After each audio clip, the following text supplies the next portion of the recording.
Hello guys, আসসালামু আলাইকুম।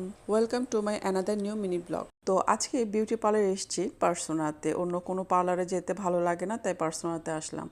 চুলটা দেখে বুঝতে পারছো আমার চুলের কি অবস্থা। আর আমি চুলটা বেঁধে এসেছিলাম, বাইরে যে গরম, না বেঁধে তো উপায় নেই, তো বেঁধে রেখেছি। খোলার পরে এই অবস্থা। ভেবেছিলাম একটা পার্লারে খুব সুন্দর একটা ভিডিও তোমাদের সাথে শেয়ার করবো, বাট পার্সোনাল এখন কোনো ভিডিও অ্যালাউ না। এটা অনেক কষ্ট করে আমি পার্সোনালি নিজে একা ভিডিও করার অনুমতি দেয় ওনারা। আর কোনো ভিডিও এটার মধ্যে কেউ থাকা যাবে না। অনেক আমি তারপরও করেছি, আমি বলেছি আমি আমার ভিডিও করব, আপনাদের কারো কোনো ভিডিও নিই। যাই হোক, আমি আমার খুব সিম্পলি শর্ট ভিডিও নিলাম, সেটাই তোমাদের সাথে একটু শেয়ার করতে। তো মাই নিউ হেয়ার কাট, এটা আমি গত বছরও করেছিলাম। এই হেয়ার কাটের নাম হচ্ছে কসমো হেয়ার কাট। তো হেয়ার কাটটা আমাকে কেমন মানিয়েছে চাইলে তোমরা আমাকে জানাতে পারো।